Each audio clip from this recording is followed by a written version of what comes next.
I remember when I was in fourth grade, I had this teacher who would give us incentives to do well in class. Not just incentives like a little heart, but she would get us like little things like stickers or candy or something out of a box we can pick from. Well, one time I did extra well on a test, and she didn't have the box at this point. She hadn't had it for a little while, and she was like, "Sergio, don't worry, I'll get you something really nice. You're gonna get something nice for passing this test." And I was like, "Okay."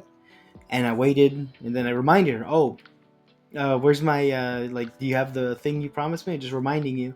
And she's like, "Oh no, no, no! I'll get it to you at some point." And I reminded her for like a week. At the end of the week, she comes to me, and I'm like, "Oh, do you have the thing?" And she's like, "Oh yes, here. It's in this other class." So she takes me to another classroom, and then I grab from another teacher's box, and it's like an eraser that you put at the end of your pencil. So it felt like a lot of buildup, and at the end, all I got was an eraser that would have cost like $1 for a pack of like 10 of them at Dollar Tree. That example of like really wanting something and the end result being nothing is what it's like to be in the Jehovah's Witness religion at this moment. I worked so hard as a Jehovah's Witness. I had many privileges. I had different assignments. Put my whole heart and my whole soul into the religion when it came to what I did. I loved knowing, or at least feeling, like I was doing things for Jehovah, doing things for the brothers, helping this organization move, in the right direction. I felt like I was a part of something.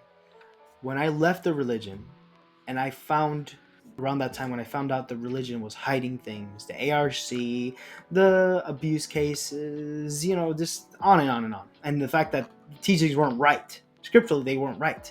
I actually looked into the Bible, and the Jehovah's Witness teachings aren't right, right? Not even by Bible standards. When I found that out, I felt like I was, again, that kid working hard, studied, did good on test, promised something. I waited for that, and I got nothing. I got essentially nothing. It was just like when I was a kid. I'm sure many of you feel that way. Y'all have put your heart into this, and you've worked hard, and then you found out, just like me, that it was essentially for nothing. The religion puts you in that position.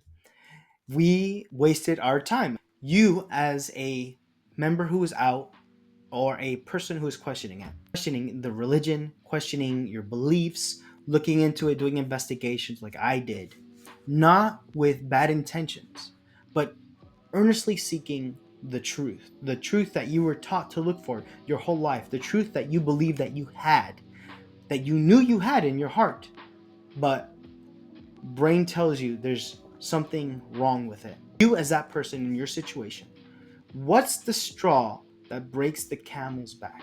What is that thing that would push you over the edge? For me, it was the CSA cases and my, Jesus not being Michael the Archangel, the 144,000 number being completely metaphorical along with most of Revelation, if not all of Revelation. A few other things. But what would it be? Seeing these changes, seeing the way that the direction that the religion is going, becoming more milquetoast, becoming more liberal in a very Christian sense, liberal, right? Preaching work not being having to count the hours, which we thought were so important because this was representative of how much effort we put into Jehovah's organization. It's like when you're at work, you have to at least put in your 40 hours, otherwise you're not working full time, right? We're working full time for Jehovah, aren't we? No. Now it's just a box. You can preach 30 minutes a month. Boop. They lower the standards. They lower it. How low will it go until you decide enough's enough? How many times can they change their position on the King of the North? How many times can they change their position on blood transfusions and organ transplants, including kidney transplants? How many times can they change these things before you decide maybe these changes aren't Jehovah shining a light in these dark times? No, maybe it's just people going back and forth because this organization is more like a business and less like a true religion that earnestly seeks the truth. How many times can they change what you can and can't look like when it comes to your dress and grooming, as they would say in their own articles, when it comes to beards and sisters wearing pants? Did the Bible ever say that sisters can't wear nice dress pants or whatever, or slacks? Did the Bible ever say that men can't have beards? Then why did the religion follow that for so long? What is that thing that will push you over the edge and help you decide whether you should be a Jehovah's Witness or not? If you aren't, like me, if you are not in the religion anymore, and if you are earnestly seeking the truth, what is that thing that brought you to this point?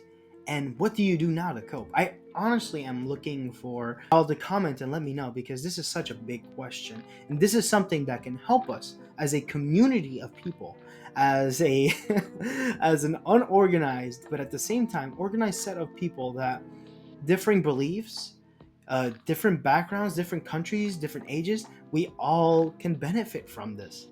There's so many people out there who want to hear our voices, and I think it's important. That's why I make these sorts of videos, and so many other YouTubers and so many other people, they have voices that deserve to be heard. So again, what is that thing that could move you out of this religion?